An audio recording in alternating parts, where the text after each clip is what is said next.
Hello， 大家好，我是不随着股市只真心分享价值的 Kevin。你们最近都好吗？有没有持续的在学习投资理财呢？你是不是有在进行台股或者是美股、美债的投资，但却还是觉得你自己的投资组合风险太过于集中在台湾的股票或者是美国的股票？其实我们台湾的投资人非常适合去进行全球投资。全球投资的好处，除了可以享受全球经济增长的红利之外，它最大的好处就是可以分散区域市场的风险。所以全球投资就非常适合要规划退休的人士。但问题是，全球投资到底要买哪一档 ETF？ 是不是一定要到海外开户？还是呢，我们可以用我们台湾的 ETF 就搭配出一个全球投资组合呢？那今天这期影片我就会教大家用一个简单的方式，只要买4档台湾的 ETF 就可以进行全球投资。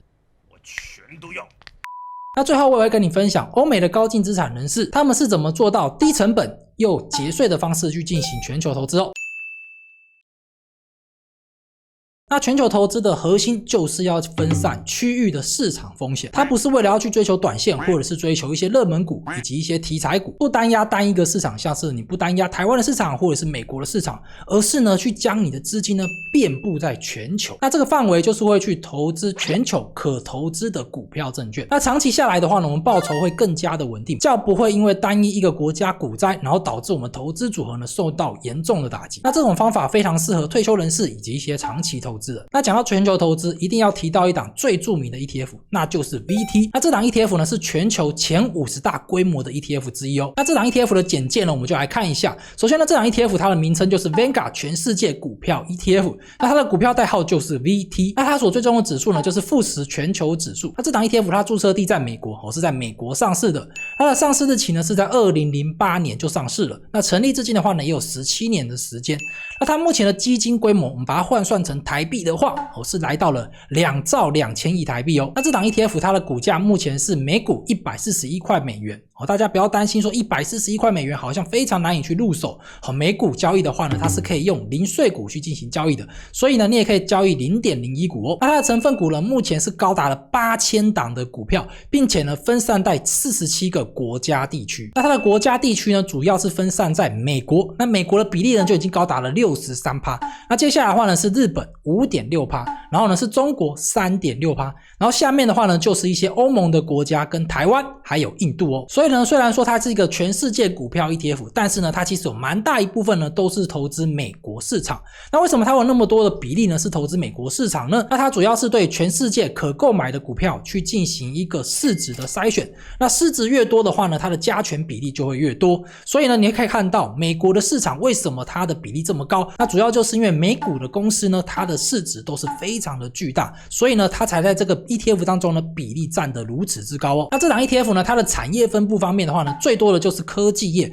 它的科技业的比例大概是 29% 左右。那接下来的话呢，就是金融业以及非必需消费品还有工业类。所以你可以看到这档 ETF 呢，它是进行全球分散，但是呢它的产业比例还是有蛮大的比例是在科技股方面大概有 30% 左右。但是它相对我们台湾的0050来看，它的产业分散是更加的分散的，因为我们台湾的0050光科技业就高达了 70% 咯。那这档 ETF 它的年度费用率目前是 0.06%， 是非常的低。我们台湾的 ETF 没有一档 ETF 它的费用率低于 0.1% 哦。那殖利率方面，这档 ETF 它的目前殖利率是 1.66%， 那它过去5年的年均报酬率是来到了 10.3%， 也就是如果你依照这个报酬率来看的话，你大概投资7年，你的资产就可以翻1倍咯。那要如何买到这档 ETF 呢？你可以使用我们台湾的副委托，或者是一些美股的券商，像是 IB 盈透证券都可以买到这档 ETF 哦。好，那这档 ETF 呢，它还可以进行定期定额的投资。那至于要如何进行定期定额的投资，你可以看我上面这期影片。那我这期影片呢，除了有详细的介绍 VT 这档 ETF 之外，也有手把手的教大家如何去进行 VT 的定期定额投资哦。好，那我们刚刚介绍这档 ETF， 它是投资全球股票 ETF 当中最大的一档 ETF 哦。如果你暂时还不想要进行美股开户，或者是使用副委托来投资这一档 VT 的话，然后你又想要投资全球股票 ETF， 那我们台湾的 ETF 能不能做到呢？答案就是可以的。那我们台湾的 ETF 其实搭配起来也可以 copy 出类似于 VT 的效果。那要怎么搭配这个投资组合呢？首先呢，美国的比例大概就是 60%， 因为 VT 的比例就是美国大概是 60%， 那欧洲的比例的话呢就是 20%， 那日本的话呢就是 10%， 那新兴市场的话呢也是 10%。 那为什么这边没有建议要配台湾的股票在里面呢？因为我相信荧幕前面的各位已经有非常大的比例是投资台湾的股票了，所以如果我们要进行全球分散化的投资的话，那我觉得台股的 ETF 呢是不用再特别给它纳入进来哦。拜拜，下车。好，那美国区域的 ETF 要怎么样挑选呢？我们台湾的美国大盘 ETF 呢，总共有3档，我们把它列出来。那这3档呢，分别是元大标普500基金，以及永丰美国500大基金，还有国泰美国道琼 ETF。那这3档 ETF 它的股票代号我都放在下面这一边，那他们所追踪的指数呢，我也放在下面这一边。它们差别就在于前面2档呢是属于标普500指数的基金，那后面这一档呢是属于道琼工业平均指数的基金。那道琼工业平均指数呢，它在过去20世纪的时候呢，它算是美国的大盘，但是呢，美国现在公司非常的多，道琼工业平均指数它只有涵盖30档股票，已经无法去代表美国的整体市场。所以呢，如果你想要代表美国整体市场的基金的话，你应该要去选择标普500指数的基金哦。所以呢，我们要选择的话呢，就是要去选择元大标普500基金，或者是永丰500大的基金。那我们可以看到他们的基金规模方面的话，最大的就是元大标普500基金，它的规模是来到了331亿台币，是这3档 ETF 当中最大的。那成分股方面的话呢，标普500基金它的成分股就有503个，它是完全复制指数的一个表现。但是永丰美国500大的这档 ETF， 它的一个成分股却只有195档。永丰美国500大这档 ETF 呢，它不是属于完全复制指数的表现，它有点类似于选择具有代表性的一个成分股纳入其中。所以你可以发现到它的成分股并没有来到500档哦。那年度费用率方面，元大标普500基金它的一个年度费用率只有 0.36%， 是这几档 ETF 当中呢年度费用率最低的。那殖利率方面，元大00646呢，它是有余才会配。那永丰00858这档 ETF 呢，它的殖利率则是来到了 10.8%。那国泰美国道琼的话呢，它则是完全不会配息。那过去5年的年均报酬率最高的就是00646的元大标普500基金。所以如果 Kevin 我自己要选择美国大盘的 ETF 的话，我会去选择00646，因为它的成分股是最多的，而且呢它的费用率也是最划算的。好，那接下来是欧洲大盘的 ETF。那欧洲大盘的 ETF 呢，我要搭配投资组合的话呢，要有 20% 左右。那要怎么买呢？那欧洲大盘的 ETF 呢，我们台湾买得到的有2档，一档是元大欧洲50 ETF， 另外一档则是富邦欧洲基金。那这2档 ETF 的话呢，他们股票代号我都放在下面这一边。那追踪指数的话呢，我也放在下面这一边。那他们2个的差别就是元大欧洲50 ETF 呢，它的筛选方式有点类似于我们台湾的0050。我们台湾0050不是筛选我们台湾最大的50家公司吗？那元大欧洲50呢，也是筛选欧洲里面全持股的50只。那富邦欧洲的话呢，它涵盖范围就比较广，它成分股呢是来到了462档。所以如果你想要去投资欧洲的整体市场的话，那其实富邦欧洲的00709是比较适合的哦。那这2档 ETF 它们年度费用率都不低，大概都有 1% 左右。那殖利率方面00660它是有余会分配，但是呢它历史当中都没有分配。那富邦欧洲这档 ETF 的话呢，它是完全不会配息的。那过去5年的年均报酬率这2档都非常的接近，大概就是 12% 左右。那如果我自己要选，我会去选择富邦欧洲这一档 ETF， 因为它的涵盖范围更广，更能代表欧洲整体哦。那接下来则是日本大盘的 ETF。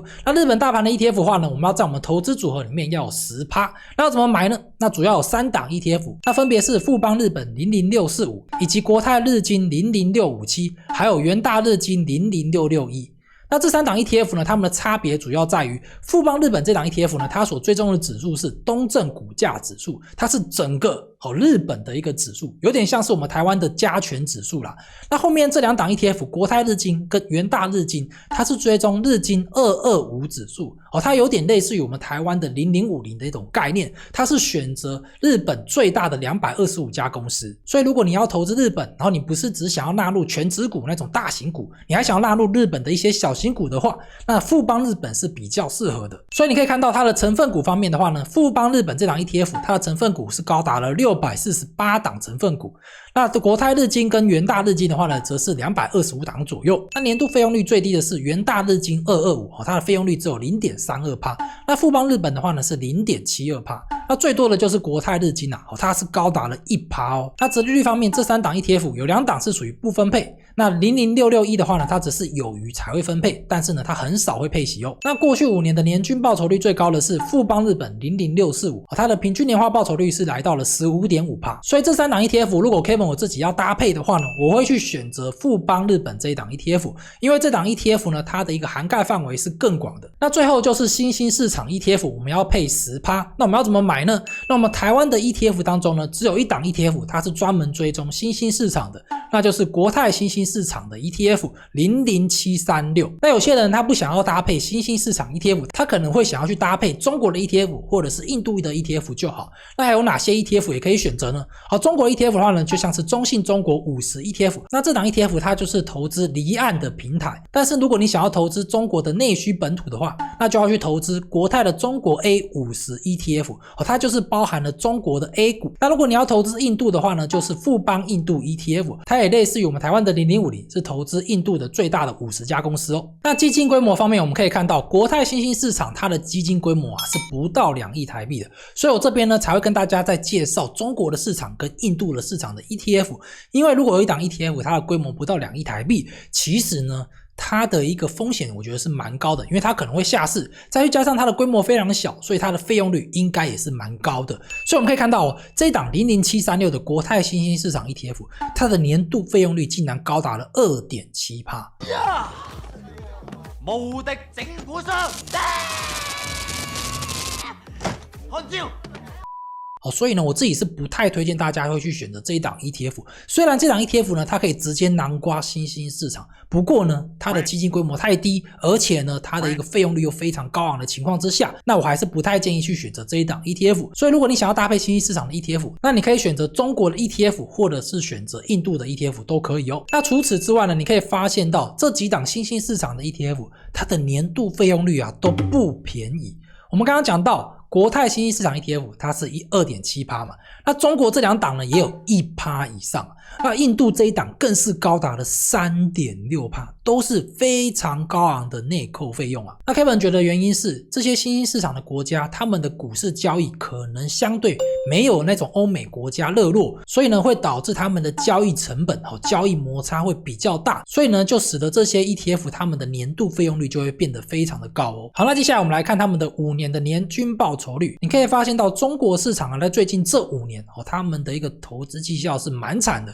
是不到 1% 哦。那如果是富邦印度的话呢，它是高达了 10.7%， 那国泰新兴市场呢也有 7.2%， 所以以此看下来，新兴市场 ETF 我会怎么选择呢？那我自己的话呢，会去选择国泰新兴市场 ETF 00736，然后呢，如果我自己比较喜欢中国的市场的话呢，我还会搭配一点00752跟00636哦。那富邦印度 ETF 为什么没有选呢？因为我觉得这档 ETF 它的费用率真的是有点高，是高达了 3% 以上，这个不是殖利率哦，这个是它的年度费用率哦。那我觉得这么高的费用率会使得这档基金他们的一个绩效表现会变得比较差，因为它的绩效基本上都会被基金公司拿去缴他们的管理费咯。那以上的表格我都会放在下方的资讯栏以及字典留言栏当中，如果你有兴趣的话呢，可以不用填写任何资料就可以直接免费下载咯。好，那我们介绍完了上面4个市场，那我们现在就有4档 ETF 可以进行投资。第一个就是美国市场的 ETF， 就是元大 S&P 500 ETF 00646，那再来就是欧洲的 ETF， 就是富邦欧洲00709，以及日本的 ETF 富邦日本00645，还有最后一档新兴市场的 ETF， 像是国泰的新兴市场00736。那如果是一般的新手投资人，基本上我们台湾的 ETF 就选择这几档 ETF 就可以进行一个全球化的投资。那跟 VT 虽然不是100%的相似，但是呢它的投资领域的相似程度也高达了 70-80% 咯。那以上分享给大家的这4档台湾的 ETF 来投资全世界，是要让那一些你想要进行全球化投资的那种比较新手的一个状况的时候呢，你可以直接买台湾的 ETF 来进行投资。但是呢，如果你慢慢的去走向那种老手投资人，或者是呢你的资产变得比较多，你开始去注重成本的时候，那这几档 ETF 其实就不会这么的推荐。因为如果你的资产越多，你的费用率差一点点就会相差非常的多。像是我们刚刚看到的这几档台湾的 ETF， 他们的费用率平均大概都是在 1% 以上，而我们刚刚一开始介绍的那档 VT ETF， 它的费用率却只有 0.06%。那我们直接举一个例子假设呢你现在进行一个全球化的投资，它的年化报酬率是 10%， 那你的初始资金是100万，然后你投资20年。如果有一档基金它的费用率只有 0.06%， 那就是 VT 嘛，那你最终20年后呢，你可以拿到665万。但是呢，如果你有另外一个投资组合，它的年度费用率是 0.6% 的话，那你最终的资产是来到了603万。那这两者他们的一个最终报酬就相差了60万。那如果你的费用率越高的话，那你的差距当然就会越多咯。谁看哦？所以这也是为什么欧美的这些高净资产人士，他们更注重那种低成本还有节税的 ETF 那以成本来讲的话，刚刚我们介绍的这档 VT 它是非常的低成本，它只有 0.06%， 但是以节税方面来讲节省美国的股息税以及免除美国的遗产税的方面来看，那 VT 这档 ETF 的话呢，它就没有做到非常的好。那如果你想要减少美国的股息税，因为我们都知道美国的股息税是高达 30%， 你想要减少这 30% 的股息税，以及呢你想要免征美国的遗产税，那你可以去投资爱尔兰注册的 ETF， 像是 VWRA 跟 VWRD， 它可以做到更好的节税的效果。那如果你有兴趣的话，你可以看上面这一期影片，我跟大家分享如何节税低成本的方式来进行全球化的投资那这3档 ETF 不管是 VT、VWRA 或是 VWRD 都可以使用美股券商 IB 盈透证券去进行购买，特别是后面这2档 ETF VWRA 跟 VWRD 他们是在英国伦敦证券交易所交易的，所以如果你要买这档 ETF 的话呢，你用一般的美股券商像是嘉兴证券或者是第一证券 First Trade 都是买不到的你只能使用我们台湾的副委托或者是使用 IB 盈透证券才可以购买那如果你还不清楚 IB 盈透证券是什么样的券商，你可以先加入我们的 IB 盈透证券的中文交流区，因为 Kevin 我自己有在使用 IB 盈透证券，所以我自己就有开这个中文交流区来聚集我们台湾有在使用 IB 盈透证券的中文用户，因为我们这些台湾的用户呢聚集在一起就会形成一个非常强大的力量。那如果我们有任何的问题的话呢，我们跟官方反映，他们也可以给我们更快的一个回复。那除此之外，如果大家有使用 IB 盈透证券的问题，也可以在社团当中发问。那除了 Kevin 我自己之外，也有一些老卷友会在那边回复大家的问题那如果你想要直接开美股券商来进行 VT 的投资的话，你也可以看我上面这影片，我有教大家如何去进行美股券商 IB 盈透证券的开户好了，我是不觉得股市真心分享价值的 Kevin。如果你觉得这影片对你有帮助，你可以将这影片分享给想要进行全球化投资的朋友，那相信会对他们非常有帮助。那我们下期影片见，拜拜。但是如果你还不想要进行美股开户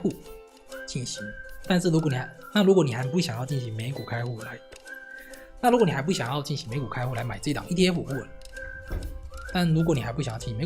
或者是